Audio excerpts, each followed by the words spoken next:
do it on the computer. Hi, Joe. Hi, how are you? Hi, Claire. Very well, thank you. Nice to be here. Good. Yeah, it's lovely to have you. This is our first video chat back after my maternity leave for Culture Northumberland. So we're just kind of striking while the iron's hot, because Catherine Rowe, who you work with, who's your marketing manager, mentioned that it had been around about a year since you'd been artistic director at November Club. So it might be interesting to have a chat and a catch up all about that. So that's what we thought we'd do. Is that all right? Yeah, great. I can't believe it's been a year, actually. It has. The calendar tells me it's been a year, even if it's flown by. Yeah. So do you want to kind of tell us a little bit about that year for you? Like, have you been here this whole year? What's that kind of felt like? And I'll put myself on mute so the audio's a little bit better while you do that. No worries. So it's been quite an extraordinary year, really. I was announced as the new AD at November Club in the very beginning of October last year, and but I've only really been in the region for 8 months now. October this year was when we moved. My wife and I moved, and what happened was, we got the job and then we kind of immediately went down into lockdown. So I had to work with these people who I'd only ever met once at an interview for 6 months remotely, to try and wrestle a new artistic plan and a new way forward for the company over the line. And part of that was done with my predecessor, Cynthia Hardy. We worked together for October, November, December, to basically so I could learn what I had to do, what my roles and responsibilities were beyond just making theatre. And then I took over kind of full-time properly in January this year. So it's been quite a ride. New home, kind of new area. Like my family are in the Northeast, and we grew up coming to the Northeast for family and friends, but I have never lived here. So although we knew what we were coming to and we were really excited to come here, that's also new. And it's, there's been a lot of change in that year, but reflecting back is always a really interesting thing. And it feels like positive change. So yeah, definitely. And I feel like in terms of the challenge that you'll have had coming into an organization, so new to an organization, new to, like you say, the area, and then new to kind of working out what you want that direction to be, that's a lot of challenges, isn't it, in your first year? And actually, I suppose in some ways, from an audience point of view, it might have been quite a generous place for them to kind of come in from, because there's a lot of kind of allowances and kind of working with your audiences and working with your participants to figure out what's going to work, how people feel. So that kind of closeness that we've been able to kind of find with our participants and audiences, I think has been a really interesting one during the pandemic. I feel like I've got to know them a lot better than I perhaps did before, whereas there might be a kind of generically, I know this about this group of participants. It's been kind of much more on an individual level, I think. So I'd be really interested to hear about the projects that you have managed to run and get off the ground. I know I saw some snippets of stuff on social media, but I'd love to know more about it. And I guess for people that don't know what November Club is and what November Club does, it'd be good to have some of that background as well, if that's okay. Yeah, of course. So we're based in Morpeth at the moment, although that might change for various reasons. But we're based in Northumberland, and always will be based in Northumberland. We were founded by my predecessor, Cynthia Hardy, and we make theatre in unusual places and spaces and unusual ways and forms, and tell the stories often of the Northeast, but not always. But our work always, in some way or shape or form, is kind of rooted in the region. So that can be, it's made by people in Northumberland but goes elsewhere, or it's made for the people of Northumberland and it's about stories from Northumberland, or it's got it's made by Northumberland creatives. So there's kind of that at our core, really. So I took over a theatre company at a unique time when we couldn't make any theatre, and this was my first time running an arts organisation like this. Like, I'd spent 10, 12 years freelancing, but that's very different from running an organization. So on the one hand, it was really exciting to you know, to be given the keys and say go, you know, like, this is your organization to shape and mold and to you know, to make into something new and exciting. On the other hand, it was kind of like, yeah, you can do all of that, but you can't make any theatre. And we don't know when we're going to be able to make theatre again. And we don't know what that's going to look like. And we don't know if it's going to be this year or next year. And we don't know when the money's going to run out from the government. So there was all of these kind of like quite big and difficult conversations. And it was really interesting to get to know audiences in a different way. And we had to do almost all of that digitally, like, because we couldn't, and in my kind of, from my point of view, like, so much of what I do and what I like doing as a creative and kind of in creative leadership is meeting people face to face. And we couldn't do any of that because, you know, first of all, we weren't allowed. And second of all, I wasn't in the region until April. So we had to kind of think about new and different ways to do that. So we made a digital piece, which was a really interesting kind of experiment for the company. We'd made an digital audio piece during lockdown before my time, before I arrived. And so it was interesting to try and make a digital theatre piece. And that's actually available on our website now. That's free and anybody can access it. And that was made with a group of young people in Ashington and Blythe, who had grown up in the region, and a group of young people who had moved into the region as refugees. And we worked with that group of young people and then took a professional cast and realized the show. And that was a really fascinating experience and allowed us to kind of access a new audience in ways that maybe we wouldn't have done before the pandemic, an audience that maybe wouldn't have come to our live work. And actually, you know, it was really great to be able to get that out there and make something different and use that as a provocation to reach new audiences. That's called a Repeat Signal, and it's available free till Christmas. So do check it out. But then thinking about what we did beyond that and thinking about what we did as a summer, I guess, thinking what I wanted my first major piece of work at the company to be, it's kind of difficult to imagine now almost, because it's, you know, 5-6 months ago.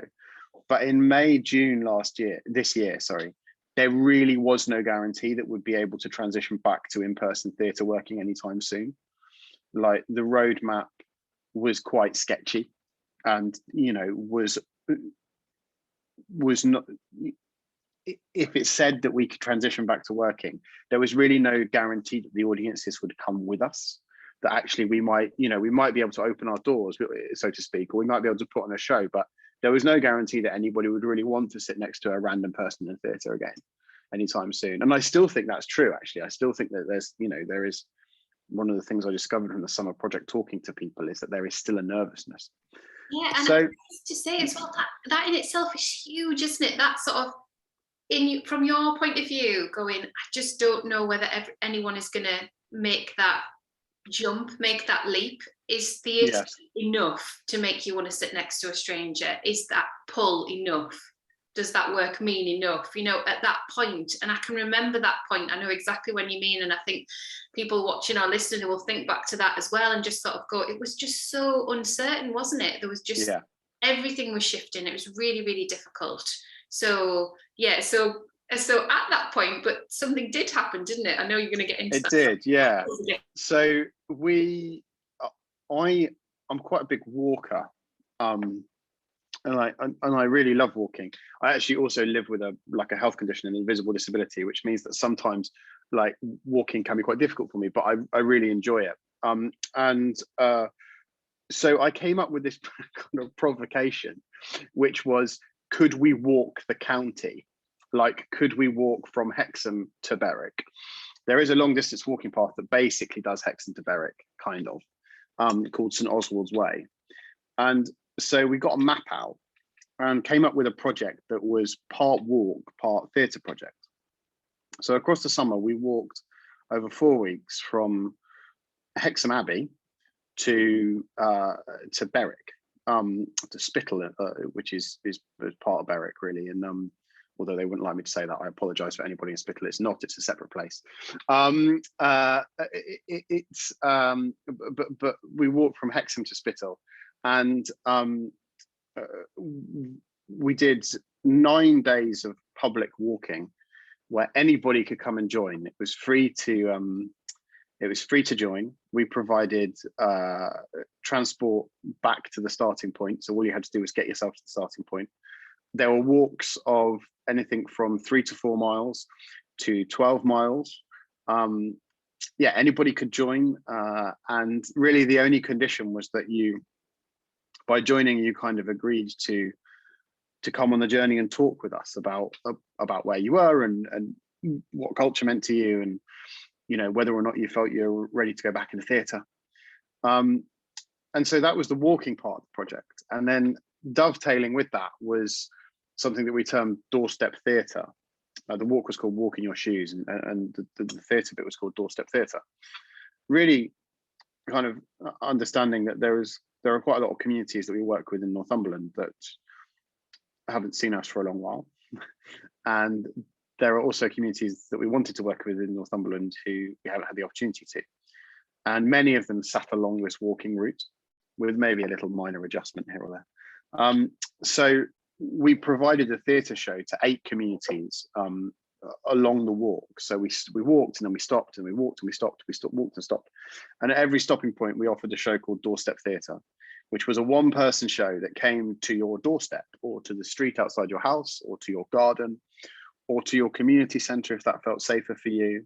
Really could happen anywhere, and was designed to happen anywhere.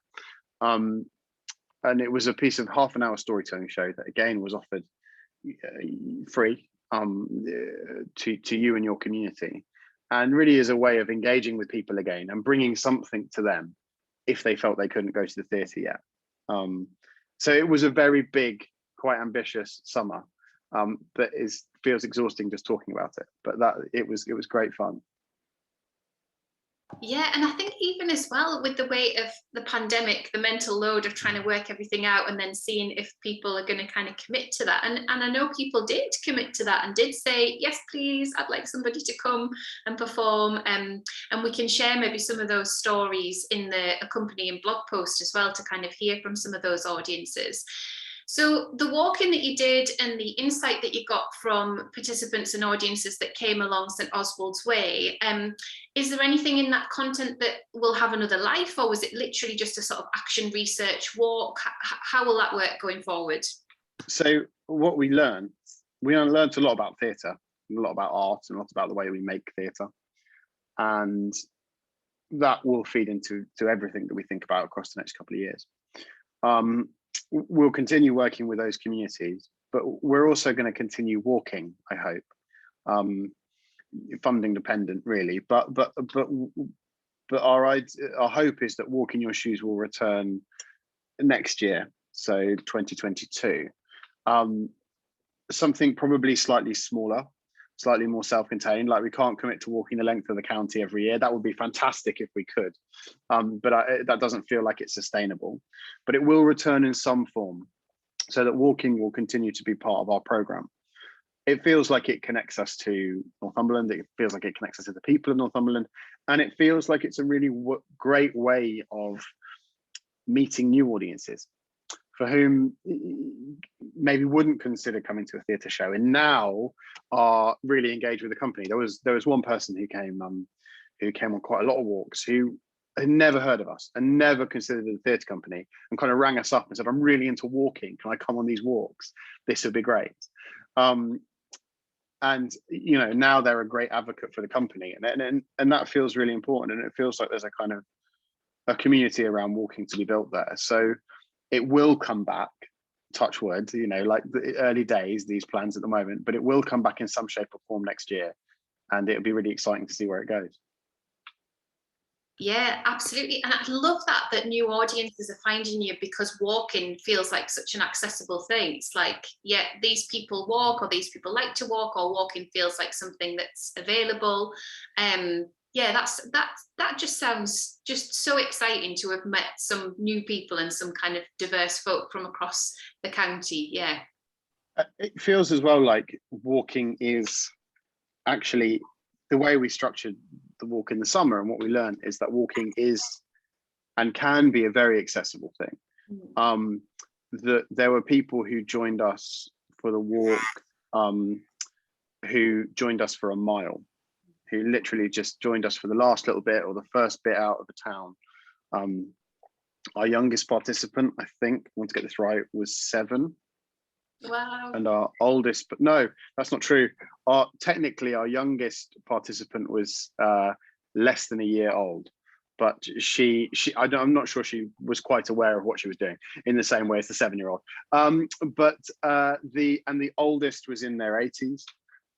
We were joined by a number of walkers, one walker who was blind and one who was visually impaired.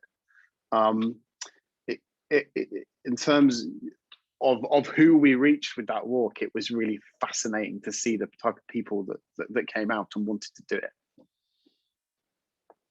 Yeah, and I know in terms of that route, it's a really special route anyway.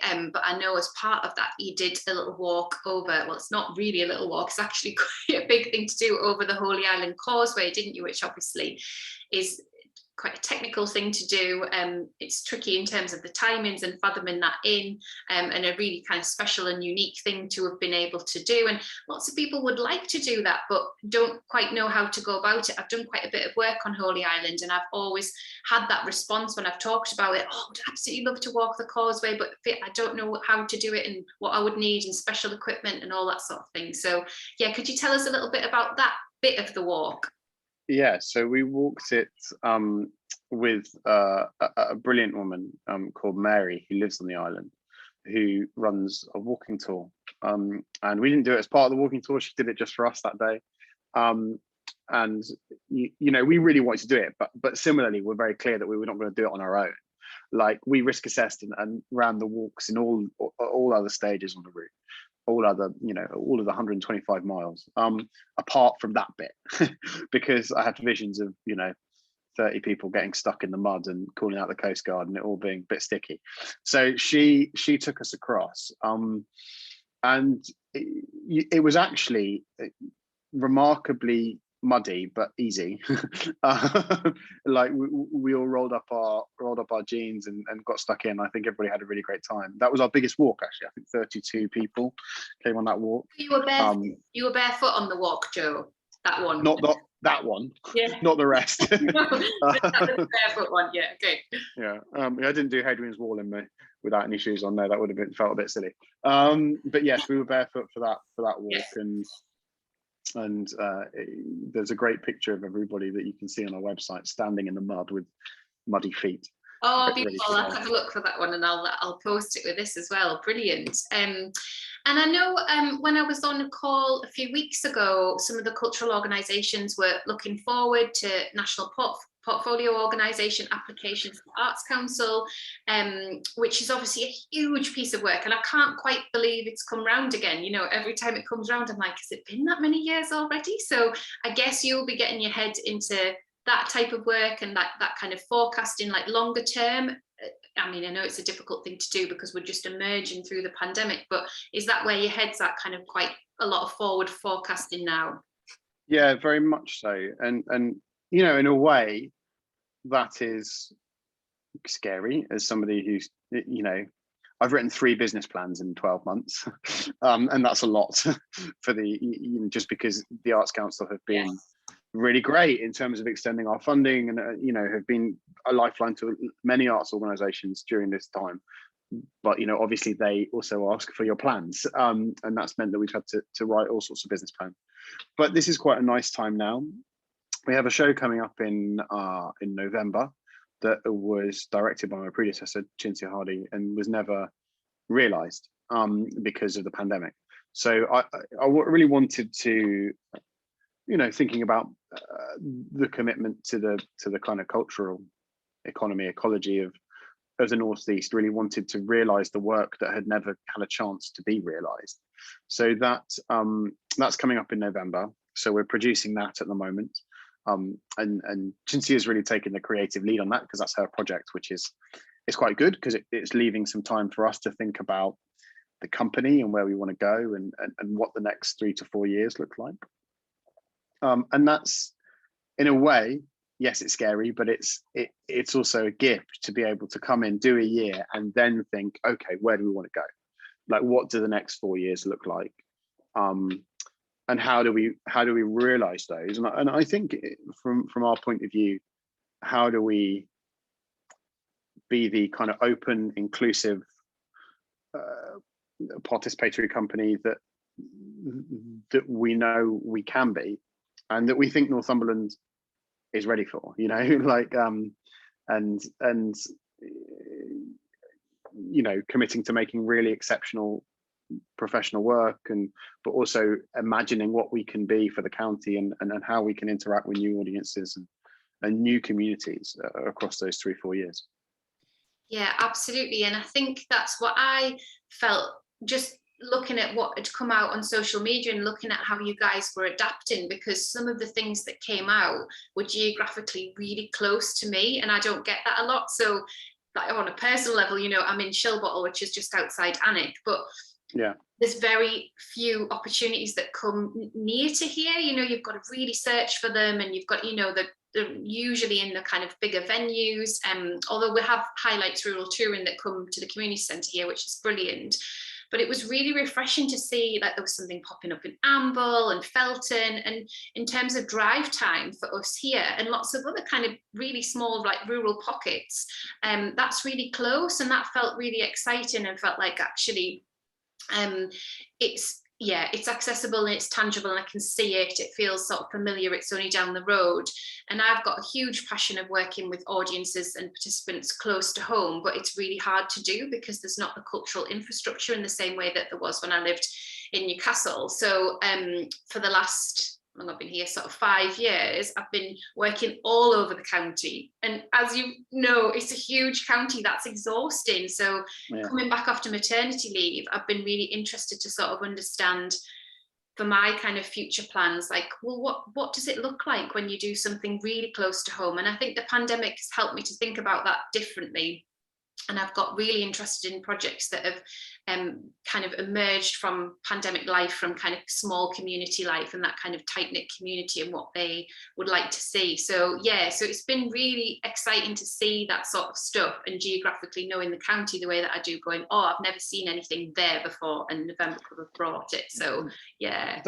That's the idea. That's great, and we hope that some of the relationships we've built are there to be built upon in the next year or two. And one of the things that we're asking ourselves is how we make really high quality, really ambitious work, but that is also scalable for those places and spaces and venues, so that being in Felton or Shilbottle or Long Houghton doesn't mean that you don't get exceptional theatre on your doorstep. It just means that exceptional theatre has to look and feel slightly different because it's there. But we're really committed to that over the coming years, working out what that means and how we can build upon much of that work anyway that was done by my predecessor. But reimagining what that is, and also recognizing that we are in a, I think one of the things that came out of the walk is that the way that we interact with things on our doorstep has changed completely. Massively. That actually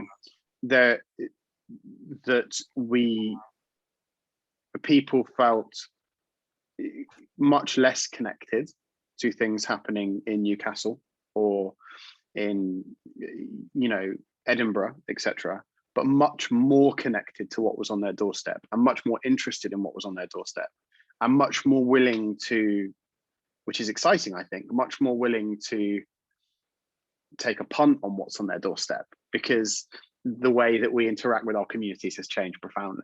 And that puts us in a really exciting place. Not necessarily an easy place, because we've now got to kind of step up and do that work, but that was a fascinating thing to come out of the walk, those conversations. Yeah, really fascinating, and definitely for us here. My little boy's 7 now, and so he's had limited cultural experiences. We've been to theatre, we've watched stuff online, he's had stuff come into school. But during the pandemic, a guy at the end of the road would just sort of set up a PA system and just perform some songs. And my little boy would just dance, you know, and you know, obviously now and again we have a little kitchen disco, you know, so we do sort of move in the house, but it was really, really interesting to just see. He just wanted to dance, he just wanted to let loose, and it was just, you know, somebody performing in that kind of back allotment garden. It was magic. It was so beautiful, and I never would have experienced watching him and seeing that if it had not been for the pandemic. He's never done it before. He just kind of thought we all needed a bit of a boost after the NHS clap. So it was really, really interesting to observe. And then from that, lots of his little friends that were kind of maybe a little bit more guarded also sort of got interested in what he was doing, and then wondered if they might dance. And eventually there was like a little kind of gaggle of kids all just dancing in the street. It was really amazing. And it was, for me, I think the first time that I've seen him sort of be an active participant in theatre, because essentially, you know, it's a performance, it's theatre, we're talking the same language. But yeah, now it felt like that little kind of inroad, that little hook, made it more accessible for me to talk to him about my job and what I do, and shall we watch this, and shall we see what's happening here. And he kind of really understood it more, because it had been brought to his kind of safe place, really, like his kind of back lane. So yeah, I think the richness of the stuff you must have found out through the project is going to be really, really fantastic for kind of going forward, and to kind of just get into some of those barriers, I guess, better, because I think we can do all the marketing in the world and have the biggest budgets for marketing in the world, but there's still sometimes so much more that we need to drill down in to get people to kind of make that shift and make that move into kind of coming to see stuff and supporting companies. So yeah, fantastic to hear about. Absolutely. There was, just to share a little story with you, there was during my lockdown, we discovered that somebody on our street, there is a house with somebody who is a very, very good classical musicianist. Turns out they play for an orchestra as a job, and they would play in their front garden after the NHS clap. And suddenly everybody was out there listening, and that was like a communal experience. So it's interesting to hear stories like that. And you know, like my question is, as a theatre maker, it's like, how do you capture that? How do you capture that energy that was there and was spontaneous and was natural? You know, we would never seek to necessarily recreate that moment, because it was born out of something else. But how do you capture that? How do you capture that sense of something being there for you on your doorstep and special? And that's a really great provocation to live with, you know. There's some magic there, isn't there? Yeah, for sure. It's like that sort of, it's similar when there's the kind of distant noise of an ice cream van. That's what I likened it to. There was quite often some sort of noise during the pandemic, and then you wanted to run to wherever that noise was. And that could be, like you say, like classical guitar, or it could be somebody with a PA system, or it could be whatever. And it's like, there's something different. I hear something different and I want to move to it. I want to go to it. And I don't think we've ever had those experiences before in our community. So yeah, so that'll be really interesting going forward and seeing how that influences your work. Yeah, I'm really sure it will. You know, ask me again in 6 months as we start to put together the plan. But keep an eye on it all. But and also do check us out and watch this digital piece that we've got online. You can actually also, wherever you are in the county. So our show in November, that Food and Feuds, that is this final bit of work of Cinzia's, is at Hexham Abbey. Now, as we know, Northumberland is a very big county, and if you're in Chilbottle, that's a long way from Hexham. But for the first time, we are attempting something quite different, which is to live stream the show from that venue, from a site-specific venue. So it'll be exciting to see how that goes. So you can watch it from wherever you are in the county or wherever you are in the world. You can beam into Hexham to watch our show. I love how everybody's thinking about these hybrid events and how to do it. And there was one that came up on Berwick Literature Festival, and I thought that I would be able to log online in my living room, and actually I had to physically be in another venue in Berwick, and I was like, oh, I'm confused. And I think there is a lot of that, isn't there? Like, how can I or can I not? How is that working? So that's really clear, and I'll definitely log on and I'll share that as well. We'll share that a bit further. But we'll wrap up there because we've been chatting for about 25 minutes. But thank you so much, Joe, for sharing insight over the last 12 months and talking to us really openly about those projects in this kind of quite transitional time for November Club. Obviously, it's quite unusual for you to have a predecessor still working on a current show and that going out, so there's that kind of flavour, which is gorgeous to see, and that'll be brilliant. But then also to kind of see what's coming in from your kind of artistic direction and going forward as well. We're looking forward to seeing lots more, and I know that November Club have a brilliant website with lots of past projects, and there's an invitation for audiences to kind of chip in on a survey that's coming out quite soon that Catherine's leading on. So I'm going to be sharing all of that sort of stuff. So yes, thanks so much again. That was brilliant, Joe. Thank you, Claire. Nice to be here.